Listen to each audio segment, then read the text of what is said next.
Bonjour, bienvenue au cours de physique générale de l'EPFL. Dans cette leçon, j'ai introduit les coordonnées cylindriques et sphériques.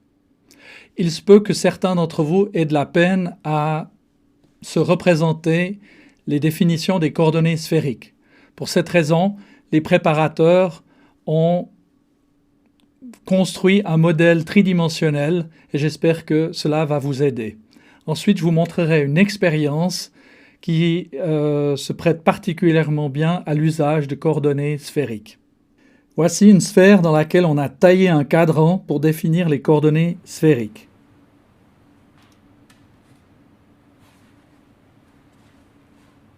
Alors dans le fond, à partir de cette photo d'un objet tridimensionnel, je vais maintenant dessiner les axes qui manquent sur ce modèle. Donc pour être conforme à la définition que nous avons adoptée dans le formulaire, je dois prendre l'axe X1 comme ceci. L'axe X2, il y est perpendiculaire à peu près comme ça. Et le X3 vertical ici. On notera encore, en fait on peut s'amuser à redéfinir les coordonnées cylindriques sur cette image. Alors pour les coordonnées cylindriques, c'est cette longueur-là qui intervient, que je vais appeler ρ. Et on voit que ρ vaut R sin θ, R sin θ. Et puis pour les coordonnées cylindriques, il faut encore définir la hauteur Z au-dessus du plan qui contient X1 et X2. Donc vous avez encore une fois le ρ qui apparaît ici. Là, vous avez tout sur un dessin. J'aimerais profiter de ce passage sur les coordonnées sphériques avec un modèle tridimensionnel pour exprimer un élément de volume en coordonnées sphériques. Regardez la vidéo. Alors c'est ce petit élément de volume que j'aimerais exprimer en coordonnées sphériques.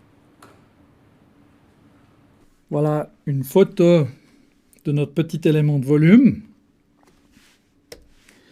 Vous êtes d'accord que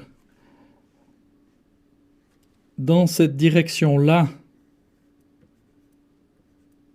j'ai une distance qui vaut R dθ. Dθ, c'est l'angle que j'ai là. Quand θ varie de dθ, on parcourt sur la sphère cette distance R dθ. Quand phi varie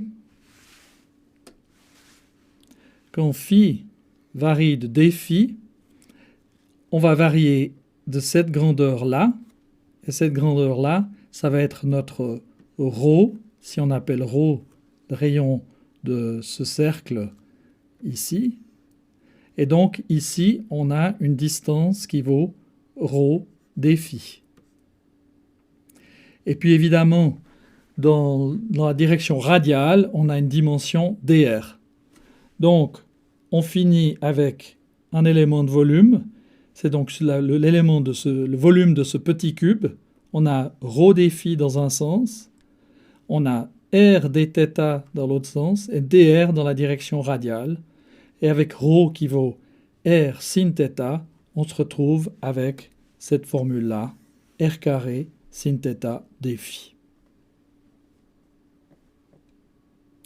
Maintenant, je passe à une expérience.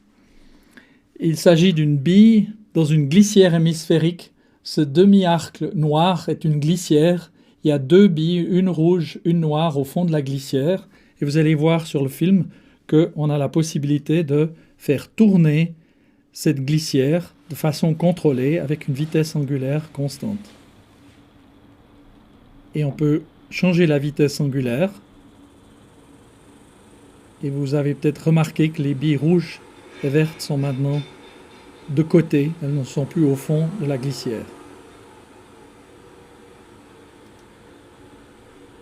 Alors, comment mettre à profit les coordonnées sphériques dans une telle situation? Vous avez votre bille qui est ici en ce moment. On aimerait représenter sa position lorsqu'elle est comme ça de côté. Alors, on pourrait prendre des axes de coordonnées comme ceci, le long des bords de la table.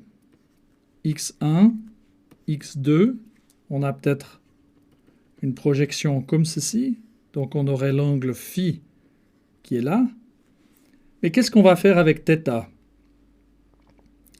Alors, évidemment, on pourrait dire, ben, voilà le centre du cercle, je vais définir ça comme étant l'angle θ. Et si je fais ça, j'ai une autre définition des angles θ que ce que je fais d'habitude. Donc, on va éviter cette façon de travailler parce qu'on aimerait pouvoir utiliser le formulaire qu'on a établi.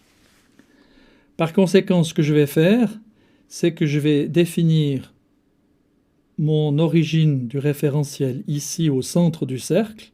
Donc ça sera mon point haut. Je vais prendre x1 à partir de là en haut, comme ceci. Voilà x1. x2 par là-bas. Et je vais prendre x3 vers le haut pour définir l'angle θ. Alors, je dois faire un trait auxiliaire ici. Et mon angle θ, c'est celui-là. Voilà mon angle θ. Maintenant, j'ai R qui est donné par le rayon de la glissière, θ et phi, les coordonnées sphériques qui me permettent de très bien représenter le fait que ce point matériel est astreint à se déplacer dans une glissière qui tourne avec une vitesse phi point donnée.